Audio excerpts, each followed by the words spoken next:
mieux s'immerger dans la réalité politique, sécuritaire, économique et sociale d'Israël, connectez-vous chaque matin sur Studio Kalita. Daniel Haïk vous y attend pour sa revue de la presse.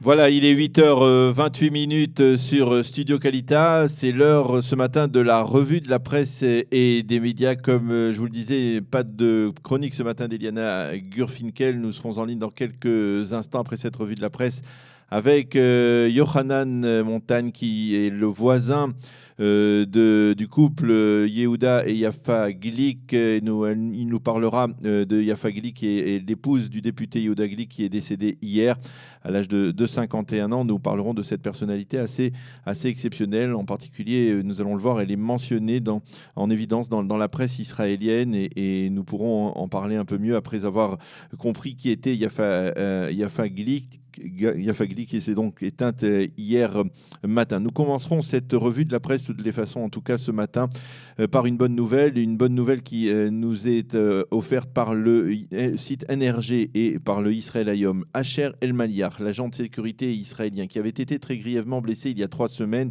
par un terroriste palestinien qui l'avait poignardé au cœur à l'entrée de la gare routière de Jérusalem.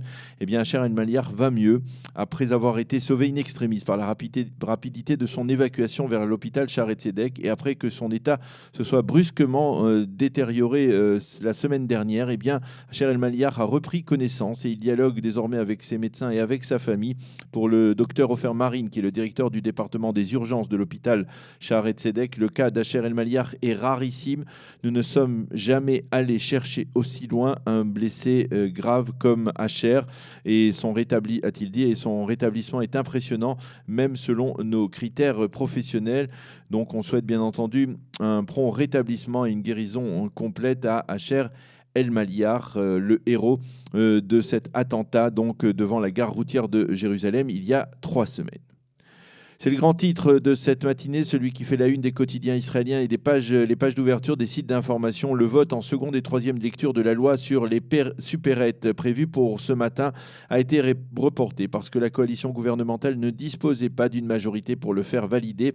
Cette loi prévoit que c'est le ministre de l'Intérieur, en l'occurrence dans le cas précis le patron du parti Chasse, Aryeh Deri, qui aura les prérogatives nécessaires pour décider de la fermeture ou de l'ouverture de ces petits supermarchés et épiceries israélienne durant le Shabbat et non la municipalité, comme c'est désormais le cas par exemple à Tel Aviv. La coalition gouvernementale ne disposait pas de la majorité hier et pas ce matin également en raison de l'opposition d'abord du parti Israël Beitenu d'Avigdor Lieberman. Par ailleurs, le député Chasse David Azoulay est hospitalisé et il ne peut pas se déplacer. Et enfin, comme nous venons de vous le dire, le député Likoud Yehuda Glick a perdu sa femme hier et il est en deuil et il ne peut donc participer au vote.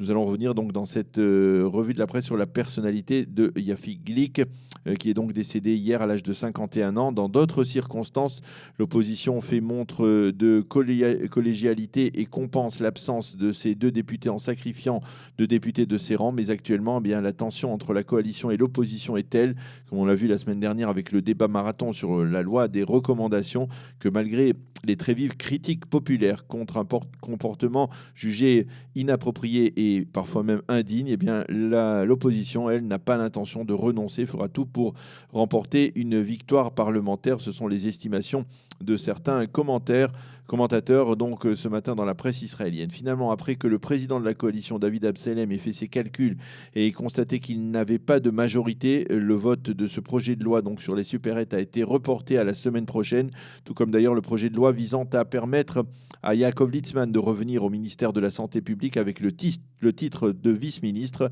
mais les pleins pouvoirs d'un ministre. Le président de l'opposition, Yitzhak Herzog, du camp sioniste, a qualifié la situation actuelle, je cite, de drame parlementaire. La brèche ouverte la semaine dernière par le prolongement du débat marathon sur la loi des recommandations s'élargit et prouve les difficultés actuelles que rencontre la coalition pour continuer à faire voter des lois qui sont superflues et qui ne servent pas l'intérêt public, a déclaré Yitzhak Herzog. Il faut préciser que le président de la coalition, le député Likoud David Amsalem, a voulu présenter pour sa part un projet de loi plus souple qui, par exemple, excluait de l'autorité du ministre de l'Intérieur les supérettes supérettes de la ville d'Elat, ainsi que les supérettes qui sont situées dans les stations d'essence. Mais Aryeh Deri du parti Chasse s'est opposé à cette version plus soft de la loi, ce qui a donc conduit à ce report. Et en marge de cette activité parlementaire, le Israël Hayom publie ce matin un sondage de l'Institut Geocartographia qui révèle que le Likoud se renforce envers et contre tout, puisqu'il obtiendrait, si les élections législatives avaient lieu aujourd'hui, 31 mandats contre 26 à Yesh Atid de Yair Lapid, 13 seulement aux camps sionistes, 12 au foyer juif, 9 au parti arabe, 8 à Kulanu de Moshe Kahlon, 7 au judaïsme orthodoxe de la Torah, 6 à Meretz, 4 seulement au parti Chasse et 4 également à Israël Beitenou d'Avigdor Lieberman. De facto, le bloc de droite continuerait à réunir une majorité de 66 députés, plus ou moins comme dans l'actuel Knesset, tandis que le bloc de l'opposition de gauche obtiendrait 54 mandats. Les journaux israéliens continuent de suivre ce matin les manifestations de protestation qui se poursuivent et s'intensifient en Iran. Le Israël Hayom cite en manchette les souhaits exprimés hier par Binyamin Netanyahou. Bonne chance, a dit le Premier ministre au peuple iranien dans sa lutte digne pour la liberté. En dépit des restrictions imposées par les autorités iraniennes, les manifestants seraient de plus en plus nombreux. L'un d'eux a déclaré « Nous n'avons plus rien à perdre ». Quant à Binyamin Netanyahou, il a formellement démenti les accusations du pouvoir à Téhéran selon lesquelles c'est Israël qui orchestrait cette vague de protestation. Il s'agit là d'un mensonge méprisant, a dit le Premier ministre. Le Yediot Aharonot consacre une partie de sa première page ce matin à l'affaire des sous-marins allemands qui, c'est le cas de le dire, refait surface.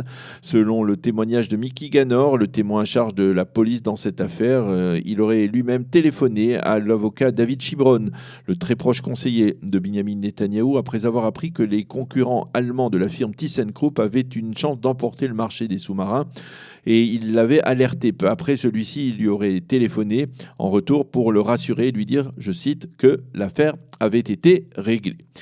Le Israël Hayom annonce que le directeur du Magen David Adom, Eli Bin, avait annoncé que son organisation allait cesser d'acheminer les malades et blessés juifs de Judée et Samarie vers les hôpitaux israéliens, après que ni le ministère de la Santé, ni les conseils locaux et régionaux de ces deux régions n'aient réussi à tomber d'accord pour subventionner l'action de MADA sur le terrain. Mais finalement, hier, Eli Bin s'est rétracté à la suite de pressions consécutive donc à l'apparition d'un article dans le Israël Hayom d'hier. Eli Bin a cédé aux pressions des conseils régionaux et du ministère de la Santé. Il a suspendu sa décision dans l'espoir que très vite ces deux organismes trouveront les moyens de subventionner l'action importante de MADA dans les implantations juives de Judée et de Samarie. Je vous en ai parlé tout à l'heure, le député Likoud Yehuda Glick a perdu hier sa femme, Yafi, qui n'avait que 51 ans. Et qui a succombé après une longue agonie de plusieurs mois à un AVC aigu. Et le Yediot Aharonot relate d'abord dans ses pages d'actualité l'oraison funèbre particulièrement émouvante que Yehuda Glick a prononcée sur son épouse défunte en présence de nombreux députés et amis lors de ses obsèques. Et ensuite, dans son supplément, dans le supplément quotidien du Yediot Aharonot, comme dans d'autres sites d'information, le journal nous relate le destin douloureux de cette femme qui a vécu une vie difficile, mais aussi exaltante et qui, dans toutes les circonstances, n'a jamais perdu espoir. Lors des obsèques, Yehuda Glick a rendu hommage à son épouse qui avait toujours été à ses côtés, en particulier après que lui-même ait été grièvement blessé par un Palestinien qui avait voulu l'assassiner. Yafa Glick avait un corps d'or et elle se consacrait entièrement à son prochain. Son message était limpide, il faut donner à l'autre. Yafa Glick était l'amie intime de Nafna Meir, une autre grande dame de la localité de Otniel, qui elle aussi était entièrement dévouée à son prochain et qui a été assassinée à l'entrée de sa maison il y a 3 ans. Yafa Glick avait perdu très jeune son premier mari et elle avait donné naissance à sa seconde fille au lendemain des Shiva de son mari. Elle s'était remariée avec Yehuda Glick qui montait à l'époque chaque jour sur le mont du Temple et qu'un Palestinien donc a par la suite tenté d'assassiner. Leur maison à Otniel avait été même incendiée. Leur fils avait été grièvement blessé. Finalement, elle avait été elle-même victime il y a quelques mois d'un AVC.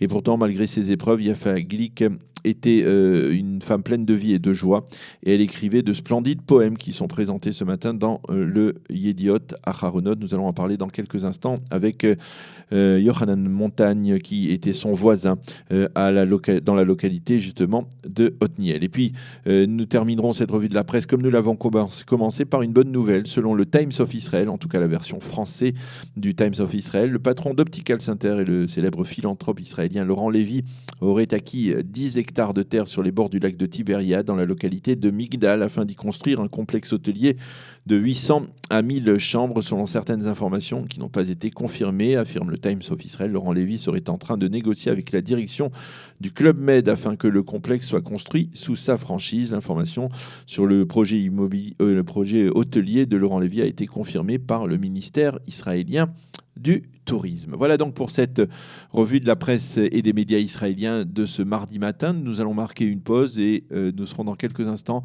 en ligne avec Yohanan Montagne pour parler, donc évoquer le souvenir de sa voisine Yafa Glick qui est décédée hier, l'épouse du député Likoud Yehuda Glick.